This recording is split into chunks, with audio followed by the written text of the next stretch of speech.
پھر ایک چیز جو ہوتی ہے وہ ہوتی ہے حلوہ بننا، رسم حلوہ. کل وہ بھی ہوا ہوگا بہت لوگوں کیا، شب بارات، حلوہ پوریاں، خاص اہتمام. بلکہ بہت لوگ تو یہ سمجھتے ہیں کہ شب بارات ہوتی ہی نہیں ہے اس کے بغیر، یعنی فرائض اور واجبات کو ترک کر دیتے. ترک کرنے پر اتنا افسوس نہیں کرتے جتنا حلوہ نہ پکانے پر کرتے. اور جو شخص نہیں پکاتا اس کو کنجوس کہیں گے، وہابی کہیں گے، بخیل کہیں گے، ایسے القابات دیں گے. ایک غیر ضروری چیز کو فرض واجب کا درجہ دینا گناہ ہے اور بدعت ہے. اور اس رات میں اس کے بجائے کہ عورتیں عبادت میں مشغول ہوں، حلوے کے چکر میں پڑی رہتی ہیں. اچھے اچھے کھانے پکاتی ہیں، باقاعدہ طور پر سجا سجا کر محلے میں بھیجیں گی، سسرال میں بھیجیں گی، میکے میں بھیجیں گی. اگر کوئی اس رسم سے بچے تو اسے برا سمجھتے ہیں، حالانکہ اس رات میں ایسا کوئی کام شریعت سے ثابت نہیں. بعض لوگ کہتے ہیں کہ اللہ کے نبی صلی اللہ علیہ وآلہ وسلم کے دندان مبارک شہید ہوئے تھے تو آپ نے حلوہ کھایا تھا، اس کی یادگار ہے یہ حلوہ. کوئی کہتا ہے کہ حضرت امیر حمزہ اس تاریخ کو شہید ہوئے تھے، ان کے ایصال ثواب کے لیے. دیکھیں دونوں ہی باتیں غلط ہیں. نبی صلی اللہ علیہ وآلہ وسلم کے دندان مبارک ان دنوں میں شہید ہوئے تھے یا حضرت امیر حمزہ اس دن شہید ہوئے تھے؟ کیونکہ دونوں حادثے ماہ شوال میں واقع ہوئے تھے. تو یہ کسی طرح سے بھی یادگار بنانے کا کوئی طریقہ شریعت نہیں کہتی. یہ بدعت ہے اور ناجائز ہے.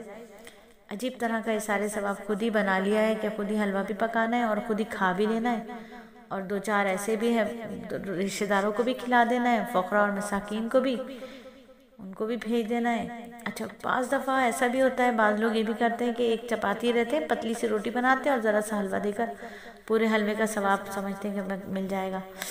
پہلی بات تو یہ کہ یہ تو بدعت ہے، اس میں ثواب ہے ہی نہیں. اور بڑی عجیب بات ہے کہ نبی صلی اللہ علیہ وآلہ وسلم کے دندان مبارک شہید ہوئے. اگر وہ لوگ یہی سمجھتے ہیں کہ ان کے دندان مبارک شہید ہونے پر ہی حلوہ بن رہا ہے تو بہت ہی عجیب بات ہے کہ نبی صلی اللہ علیہ وسلم کے تو دندان مبارک شہید ہوئے اور امت حلوہ کھا رہی ہے. بڑے ہی نالائق امتی ہیں، بغیر کسی دکھ درد کے حلوے اڑا رہے ہیں. اللہ تعالیٰ ہی ہم سب کو سمجھ دے جو لوگ ایسا کام کر رہے ہیں. اور شب بارات کا حلوہ پکانا، گھروں کی صفائی کا اہتمام کرنا اس عقیدے کی بنا پر کہ بزرگوں کی روحیں زیارت کے لیے آتی ہیں. گھروں میں کوئی اس لیے صفائی کرتے ہیں کہ بزرگوں کی روحیں آتی ہیں گھروں میں. اور اس رات گھروں اور قبرستان کو چراغاں کرنا، عود اگربتی سے معطر کرنا، کہ کوئی ایسا کام سنت سے ثابت نہیں ہے. کوئی سنت سے ثابت یہ کام نہیں ہے تو کیوں کرنا ہے یہ سارے کام؟ کوئی قرآن حدیث صحابہ سنت سے ثابت نہیں. پھر بعض لوگ اس تاریخ کو مسور کی دال بھی پکاتے ہیں، یہ بھی خود ہی ایجاد کر لی. معلوم نہیں کیوں پکاتے مسور کی دال بھی. اور جو نہ پکائے ان کو جو ہے وہ برا کہتے ہیں.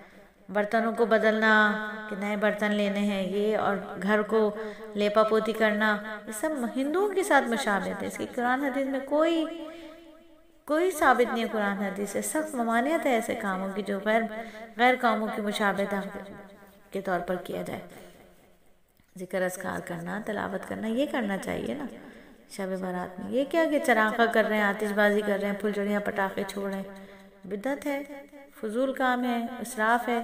اللہ نے مبارک رات نصیب فرمائے، اس کا تقاضا ہے کہ ہم شکر گزار بندے بنتے، اطاعت اور فرمانبرداری میں لگے رہتے. لیکن شیطان نے عبادت سے ہٹا کر بدعت میں لگا دیا. شیطان ہمیشہ اپنی کوشش میں لگا رہتا ہے اور کہیں کہیں وہ کامیاب بھی ہو جاتا ہے. اللہ تعالی ہم سب کو شیطان کے شر سے بچائے اور بدعت سے بچائے. آمین ثم آمین.